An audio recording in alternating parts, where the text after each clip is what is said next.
Please join me in giving a warm and rousing welcome to our guest speaker this morning, Senator Miriam Defensor Santiago.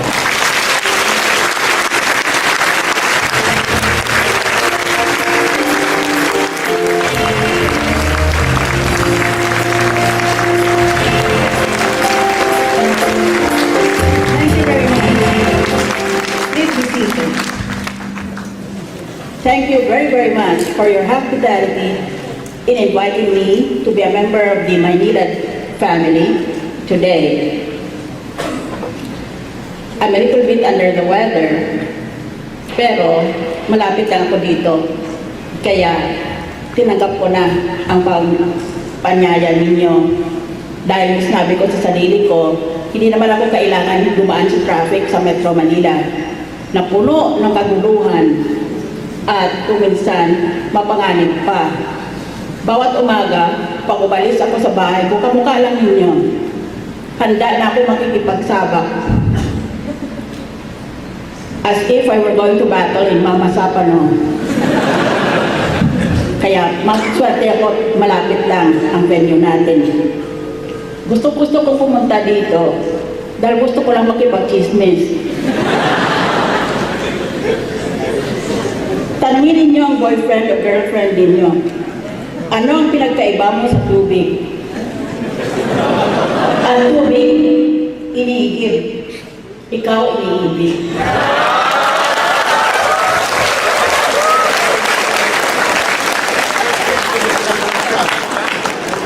Boy, tubig ka ba?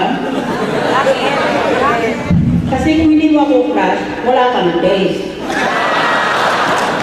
Girl, ikaw, tubig ka ba? Boy, bakit? Girl, kasi I can't wait for you to evaporate. Tinanong ng mga nanay kung anong pinapainom nila sa mga anak nila. Nanay 1, Bonakid, para sa batang may laban. Nanay 2, Emperador, para sa totoong tagumpay. Nanay 3, tubig ng Maynilad, dahil dumadaloy ang ginhawa.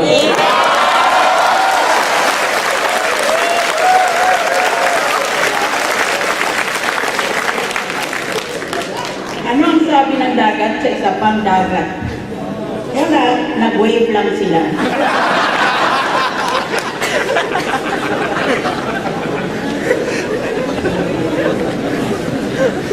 Mr. Pani Pangilinan, I'm finished.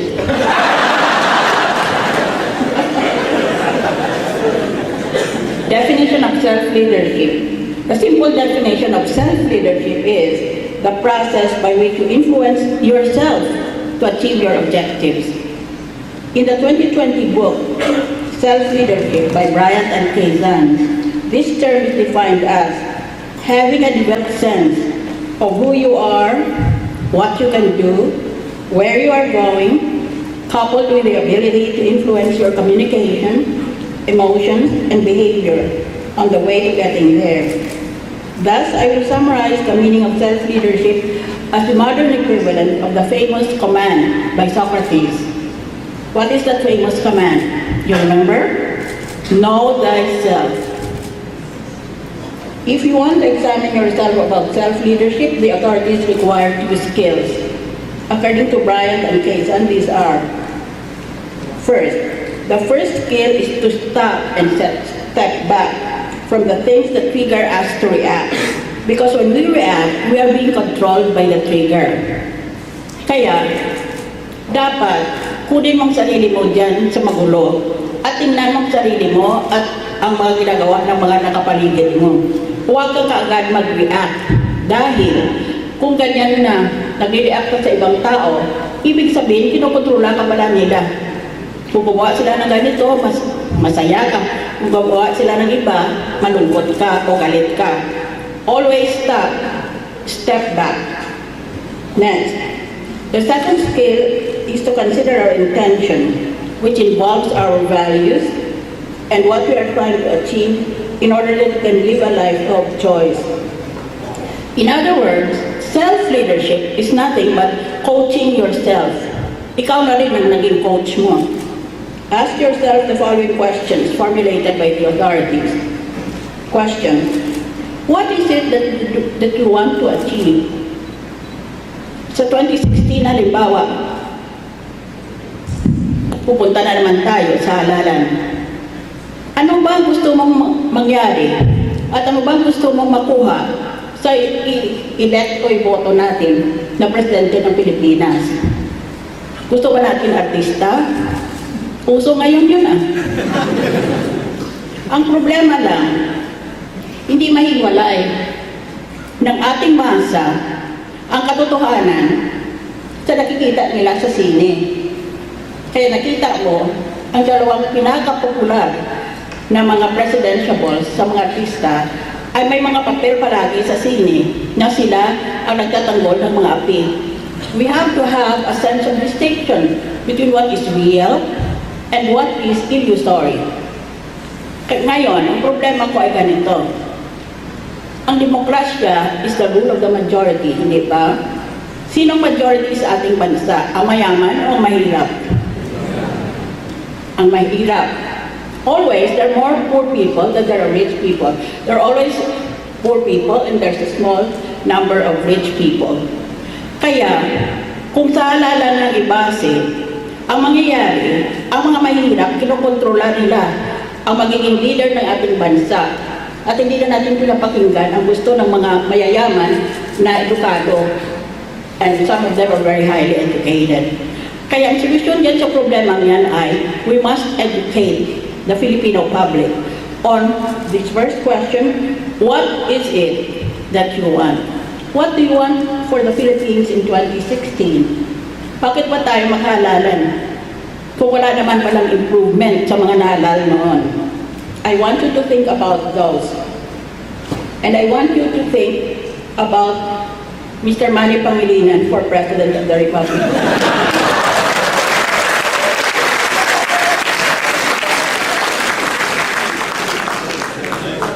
Next question. What actions do you need to take to achieve this? Next. What are the results of your actions?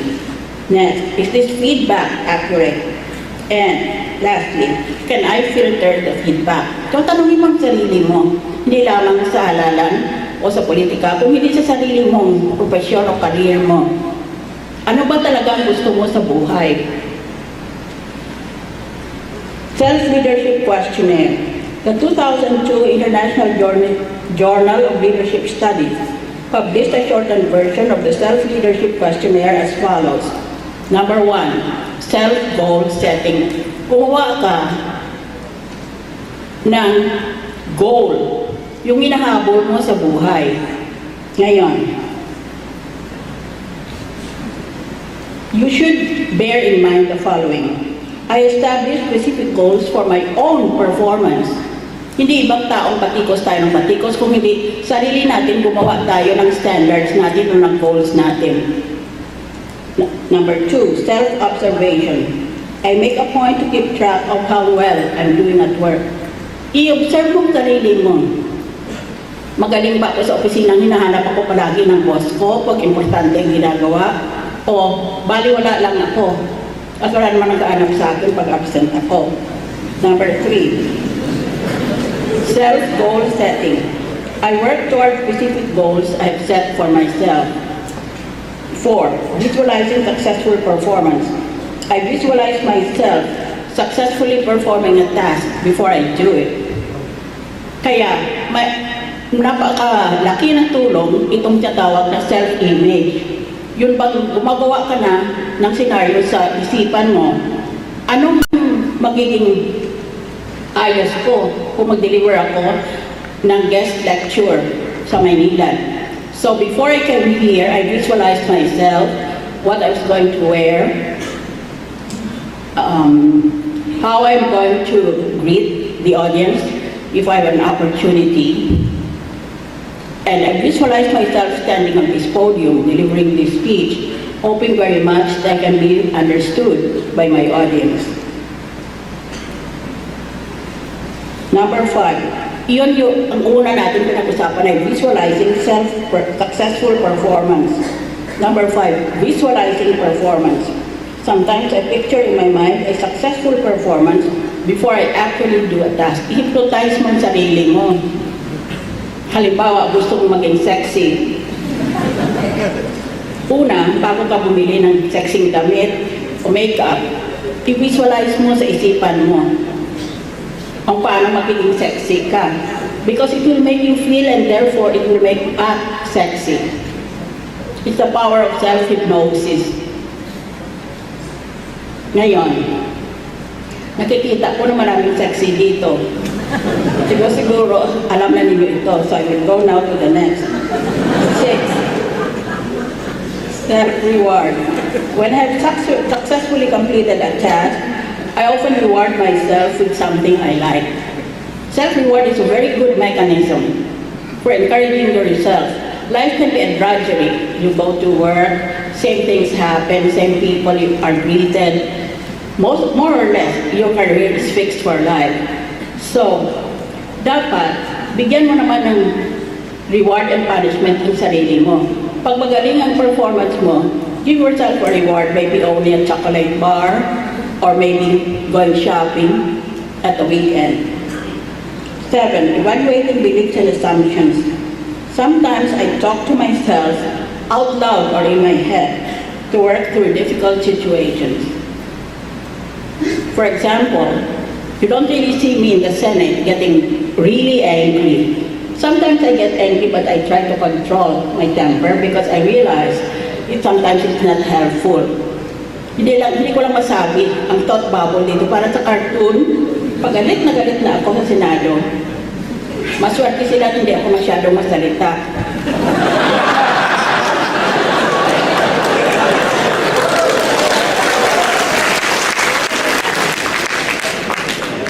Actually, inisip ko, kamukha doon sa mga kasapan o hearing. Sari-saring sinungaling eh. Gusto ko ako i-impress. Actually, kinokontrola ko ang mukha ko. Pero dito sa itaas, ang isip ko, gago. Gago. 8. Self-talk.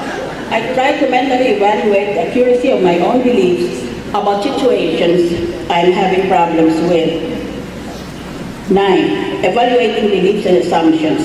I think about my own beliefs and assumptions whenever I encounter a difficult situation. Improving performance by employee engagement. The 2010 International Journal of Business and Management defines employee engagement as the employee's willingness and ability to help your company succeed by providing discretionary effort on a sustainable basis. What we want to do is to enhance employee engagement by means of self-leadership. Therefore, managers should observe the following procedure. Start it on day 1. Mag-umpisa ka na. Huwag mong papaliban pa. Number 2, start it from the top. Ikaw leader din. Ikaw rin mag-una sa gusto mong mangyayari. Number 3, enhance employee engagement through two-way communication. Number 4, give satisfactory opportunities for development and advancement. Number 5, ensure that employees have everything they need to do their jobs. Number 6, give employees appropriate training. Ang gustong-gusto ko ay palitan ang ating saligang batas na tungkol sa qualifications for public office.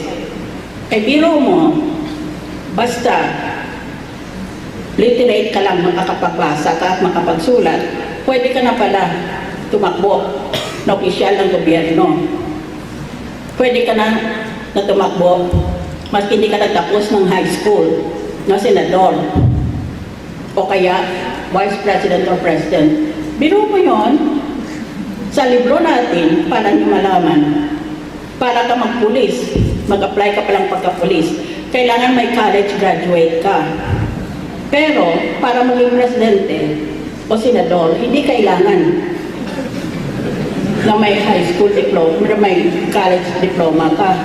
Bisan maski high school diploma, hindi hinihingi yun. Yan ang rason kung bakit pag nakinig ka sa senador o kung minsan sa presidente, sari-sari klaseng English ang narinig mo. Yung iba, you never heard of these English expressions they're using. So dapat palitan natin yung provision o provision sa ating saligang batas tungkol sa qualifications for president. Dahil importante ang edukasyon Iba talaga yung natutuhan ka sa mga profesor na may mga expertise nang sa puro ka lang experience. Ngayon, kaya galit ang mga taong bayan sa politiko dahil palapunta sa sinehan ng ating masa at nakita doon sa sine ang kontrabida parang palaging ang politiko dyan sa bayan na yan. Politiko na may bigote. Palaging kontrabida.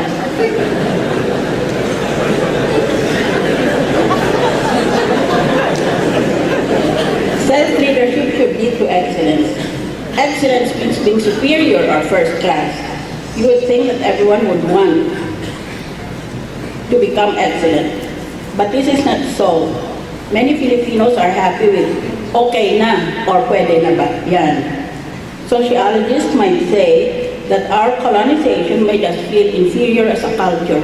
Bakit ganyan ang Pilipino? Basta pwede na, pwede. Ganyan na lang ang trabaho niya. Hindi niya dinadagdagan para nakahanga-hanga ang resulta. Basta pwede na pumasa, pwede na. Okay na. Siguro dahil sa naging under tayo sa mga dayuhan during the regime of the foreigners, the Spaniards and the Americans who governed our country during colonization days. Economists might say our lack of pride as a people is connected to our poverty and slow economic growth. Iba naman sabi nila, siguro kaya ganyan, na parang hindi pinagmamalaki ng Pilipino ang sarili niyang bansa, sarili niya, dahilan sa mahirap lang tayong bansa. Psychologists might say that unlike parents in the other cultures, Filipino parents must really push their children to achieve. Well, they might say that, but I don't think so. Managers may say that the pressure from peers not to excel make employees content to perform with the rest of us. Meron naman dyan nahihiya, nagandahan nilang trabaho nila dahil natatakot sila na baka pintasan sila that they are showing off to their colleagues. Siguro lahat na ito nagkama-sama na. And yet we know that with globalization and ASEAN 2015, our organization should be faced to compete with organizations from other countries who are hungrier, who have a stronger drive to achieve, and who have a stronger will to excel. Malit lahat yung mga sinabi ko kanina na attitude dahil ngayon pa lang, 2015 na, nakikipag-compete na tayo sa ating mga kapwa bansa sa Southeast Asia. May iwan talaga tayo. Huwag din natin ginagandahan ang ating trabaho. Can we change our culture? Yes, of course. But first, we must communicate. If we expect excellence, then we need to clearly articulate this when we hire people in our company values, in our policies, and in our goals. Pwede naman palitan itong kultura na ito. Pero, kinailangan, una, communication. Kailangan sabihin natin sa ating mga empleyado at sa ating mga boss kung ano ba ang talagang pakay ng ating kumpanya. We need to promote people not just based on seniority, but based on excellence. Kasi kung based on seniority lang, di una lang pala sa pagtanda. Parang triathlon or marathon na ang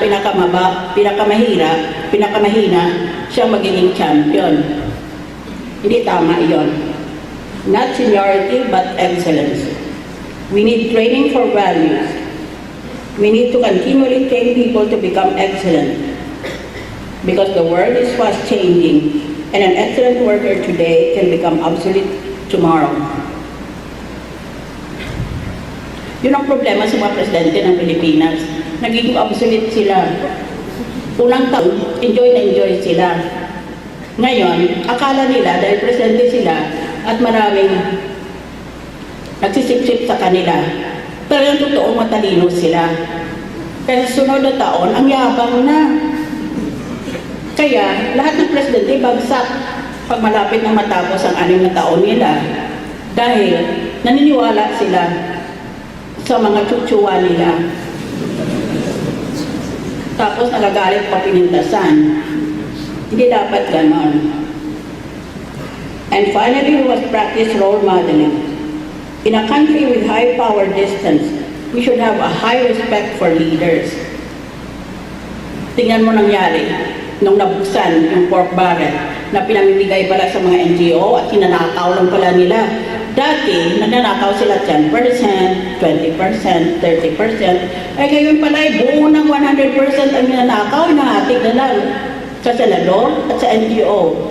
Kaya naging malaking skandalo yan. Dahil sa napakaganid lumabas ang ating mga politiko. Hindi na sila kontento ngayon sa mga percent lang na kickback nila. Gusto nila hatik na, 50% na. So, kailangan talaga na meron tayong self-leadership and excellence. I leave you today with these 2 challenges. Practice self-leadership and be excellent. Kaya mo yan. Maynilad needs that of you, and more importantly, the country needs that of Maynilad. Ngayon ang dami nating problema sa bansa. Palagi naman ganyan ang istorya niyan eh. Ang lalaki ng mga problema natin. Mabuti na lang hindi tayo magkukulang sa tubig dahil sabi kanina ni Mr. Pangilinan, malamang na kasya ang tubig natin for the summer. Ang pinag-usapan ngayon yung shortage naman sa kuryente. E di ilagay natin si Mr. Pangilinan doon naman sa di kuryente.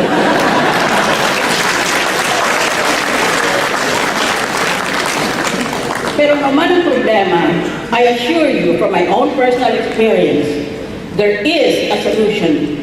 All that we need is to believe in ourselves. Maniwala tayo sa sarili nating kakayahan. Ang problema natin, naniniwala tayo sa magiging leader natin, sa magiging presidente, o sa magiging presidente ng Pilipinas, o presidente ng Maynilad. Hindi ganon. Maniwala ka sa sarili mo. Ang kaya nila, kaya mo rin. Mas may kaya ka pa. Hindi mo lang alam. At we must remember that after all is said and done, there is a God in this universe. This God has counted every hair on your head. So don't ever feel that you are alone, that you are all alone, because there is an ultimate love and an ultimate justice at the end of our mortal lives. As the poet said, God moves in mysterious ways. God moves in mysterious ways. God moves in mysterious ways. His wonders to perform. He plants his footsteps on the sea and rides upon the storm. Deep in unfathomable minds of never-failing skill, he treasures up his bright designs and works his sovereign will. Thank you.